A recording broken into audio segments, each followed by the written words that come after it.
Donc nous on voulait essayer de parler. Maintenant nous, comme tu as appris, les mosquées sont en train de mentir sur Allah en disant que justement, certaines mosquées sont en train de dire qu'on doit s'allier avec le Tarout. Mais qu'est-ce que c'est le Tarout pour toi? Le Tarout, c'est maintenant des gens qui nient la religion, qui sont contre nous et qui essaient de nous dévier la religion. Et donc pour cela il faut combattre. Donc il faut combattre déjà avec ces gens-là qui nous conseillent que du mal dans les séries télévisées, dans la télévision, on marche dans les arrêts de bus, dans les métros, que le munkar. Ils veulent qu'on tombe dans le munkar. Ils veulent du mal sur nous, ils veulent Yawm al-Qiyamah, on est des gens des perdants. Les gens, ils souhaitent que du mal. Il y en a, c'est rare, je veux dire, des gens qui souhaitent que le bien. Le Tarout maintenant, c'est les gens qui ils aiment tout lire, tu vois, ils aiment le matériel, ils veulent toujours plus. Tu vois, ils veulent toujours plus, on a des exemples. Il y a ce qui se passe à la télé maintenant. Il y a des exemples. Les gens, ils ont laissé des milliards d'argent. Ça a servi à quoi? Une fois que la santé elle part, c'est fini. T'as plus rien. Donc il vaut mieux méditer maintenant dans le dunya, car après la vie, c'est fini. Allah subhanahu wa ta'ala, il nous met une fois sur terre. Il nous éprouve une fois. Après c'est fini. Yawm al-Qiyamah, tout le monde sera jugé selon ses actes. Donc c'est pour ça qu'il faut faire attention bien évidemment à Tarout. Faire attention aux gens qui conseillent le mal et qui disent n'importe quoi sans science. Donc c'est pour ça qu'il faut faire très attention. Et je dis un conseil aux frères, n'écoutez pas tout. Avalez pas tout. Allez-y, on doit l'étudier, c'est notre devoir en tant que frère, on doit l'étudier, il y a des écoles pour ça, on doit l'étudier, c'est notre devoir car le prophète sallallahu alayhi wa sallam, il nous a ordonné d'aller étudier l'ilm, c'est une obligation, on est obligé à chaque frère, qu'il a 40 ans ou 60 ans, écoutez-moi bien mes frères, qu'il a 50 ans, 60 ans ou 70 ans, wallah il est obligé d'aller étudier son ilm, car on sera jugé sur notre connaissance et sur les choses qu'on fait dans le dunya, et celui-là qui n'a pas étudié et qui n'a rien vu, qui est resté au coin pendant des années et qui va dire à Allah subhanahu wa ta'ala, j'ai fait une sourate pour toi. Allah subhanahu wa ta'ala il va dire, tu rigoles, je t'ai laissé 114 sourates, tu viens avec une sourate, je t'ai laissé là, je t'ai laissé 30 ans, 40 ans dans dunya, t'as voulu les désirs de dunya, alors que j'ai dit dans le Coran, les désirs c'est fait amer, c'est amer. Allah subhanahu wa ta'ala nous dit dans le Coran, les désirs de dunya c'est amer, c'est qu'un laps de temps, après c'est fini. Yawm al-Qiyamah, où tout le monde sera jugé, les gens verront l'enfer.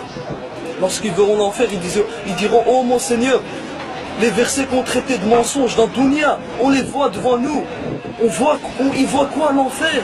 L'enfer, Allah il leur dira, même si je vous remets dans Dunya, car les gens ils vont dire, remets-moi dans Dunya, car j'ai envie de faire une action pour toi mon Seigneur, que pour toi. Mais Allah il va leur dire, même si je te remets dans Dunya, je sais comment vous êtes, je suis votre créateur, donc je vous connais, vous allez refaire la même chose.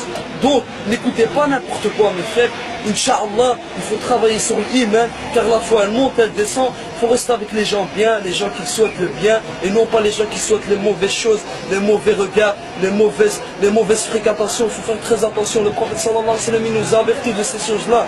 Il faut se réveiller mes frères, il y a le munkar, wallah il y a le munkar, les gens ils se rendent compte même pas, la musique c'est normal, les filles c'est normal, la fumée c'est normal, Allah yahdihum, qu'Allah les guide, qu'Allah nous guide, qu'on va dans ce chemin-là. Voilà mon frère, on doit réfléchir parce que on est apte, Allah nous a donné le bien et le mauvais.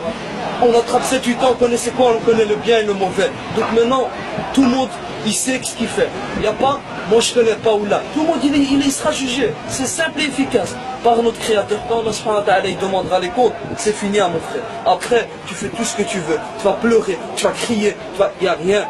Où c'est l'enfer, où c'est le paradis. Il n'y a pas de mille solutions, il n'y a pas de mille chemins. Yawm al-Qiyamah. Donc, il faut mettre parmi les gens Yawm al-Qiyamah, des gens, des gagnants, des courageux, qui ont fait ici, qui ont adoré un seul Dieu unique, sans associé, et qui l'ont jamais vu. Et comme il dit Allah subhanahu wa ta'ala, sami'ana wa ata'na. Ils nous ont écoutés, ils nous ont obéi, sans doute, sans rien. Donc, il vaut mieux pas trop regarder Internet. Il y a trop de choses sur Internet, comme par exemple des choses qu'à la Mecque soi-disant, un ange, tout ça c'est des mensonges, c'est des choses. Tu es obligé de voir ça pour croire. Les gens ils sont obligés de voir ça pour croire que c'est que des mensonges. Travaille l'iman, va lire des livres, sahih. Faut pas commencer à voir des trucs daïf, shia. Faut faire attention aux sectes. Il y a des sectes qui te ramènent dans l'enfer. C'est pour ça qu'il faut faire attention. Il faut suivre la sunna du prophète sallallahu alayhi wa sallam et le Coran et les ulama, les bons ulama bien évidemment. Sur ce, Inch'Allah, il faut juste travailler un petit peu sur ce. l'humain, le cœur, faut pas surveiller les gens. Les gens, ils mènent à rien. Les gens, celui-là il a fait, celui-là il a fait. Ça te ramène à quoi? À rien. Ça te ramène au feu. Tu parles la médisance. Le prophète il a dit la médisance, c'est haram. Tu peux pas parler sur ton frère comme tu aimerais pas qu'on parle sur toi, c'est point final. Faut pas commencer à hadith celui-là, il a acheté une voiture. Travaille pour l'Yawm al-Qiyamah, construis ta vie pour l'Yawm al-Qiyamah. Inch'Allah, tu verras tes prophètes. Inch'Allah, tu verras Allah subhanahu wa ta'ala. Pour ce, il faut travailler. Allah, il nous met encore sur terre, il nous a fait réveiller. Inch'Allah, tous les frères vont se réveiller, Inch'Allah. Parce que, il y a beaucoup, malgré ça, c'est dur à dire, hein. Il y a beaucoup de frères et sœurs qui sont perdus, qui parlent mauvais vocabulaire, comportement mauvais, crachent dans la rue, dans le métro, ils crient, c'est une mauvaise image, faut dire la vérité, une mauvaise image, on a une mauvaise image de l'islam. Les gens, ils rentrent pas dans l'islam à cause de ça. Ton comportement peut faire rentrer quelqu'un dans l'islam comme il peut faire sortir. Donc, faut travailler sur ça. Il faut pas trop écouter les gens. Il faut écouter le prophète sallallahu alayhi wa sallam. Msakin, Abu Huraira, radiallahu anhu, tous les compagnons, Al-Bukhari, Muslim, ils ont travaillé pour ça. Ils ont travaillé, Msakin, dans leur vie. Sheikh Albani, rahimallah, ils ont tous travaillé pour les da'if et les sahih. Tu vas sur internet, tu vois da'if sahih. Pourquoi tu vas suivre le da'if? Pourquoi tu vas écouter les gens?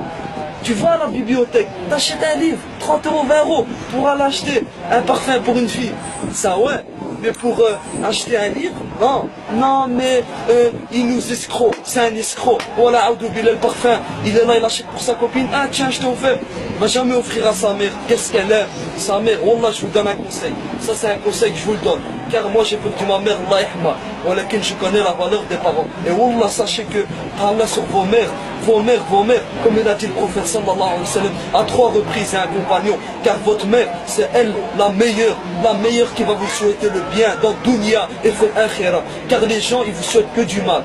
Ta mère, elle va te parler bien, essayez de regarder ce qu'elle aime bien manger, du Danone, allez achetez-lui, ne serait-ce que quelque chose, de lui donner, fils abinillah, tiens maman, c'est pour toi. À l'époque, si on lit des histoires, des comportements, les Sahaba qu'ils avaient, il y en avait un, Wallah, il avait peur de manger dans l'assiette de sa mère, parce qu'il avait peur que sa mère ait aimé quelque chose, qu'il aurait mangé, qu'il aurait fait mal. Nous on fait quoi maintenant? On fait tout le contraire, on fait le monde calme, on crie sur nos mères, on crie sur nos pères, on rabaisse nos pères, nos mères, on crache, on frappe. Mahada mon frère, Wallah il rentrera pas au paradis, celui-là qui t'a Allah pour sa mère, et celui-là qui, sa mère, si elle lui a lâché une doua, écoutez bien, et qu'elle est morte comme ça, sans le smah, Wallah mais il va aller loin fil akhira, car fil akhira, Wallah il va le stopper, car Allah subhanahu wa ta'ala, tu fais tout ce que tu veux, Wallah si tu fais mal à ta mère, ni à ton père, car Allah subhanahu wa ta'ala il les a mis après le prophète sallallahu alayhi wa sallam, car le prophète passe avant tout le monde, ça c'est normal, même avant nous, alors avant nous-mêmes, on doit l'aimer avant nous-mêmes, donc, subhanallah, sur ce, il faut réfléchir, il faut travailler. C'est pas facile où on vit maintenant, on vit dans un truc de mon cas, on vit, c'est trop. Wallah, c'est pour ça qu'il faut, Inch'Allah, il faut s'entraider, il faut aider ses frères et ses sœurs, il faut pas jouer avec la vie, c'est comme ça. Et Inch'Allah, il compte faire, Inch'Allah, je souhaite à tous mes frères et sœurs qui travaillent dans l'humain et qui prennent conscience de leurs actes. Frère, Inch'Allah. Wassalamu alaikum wa rahmatullah.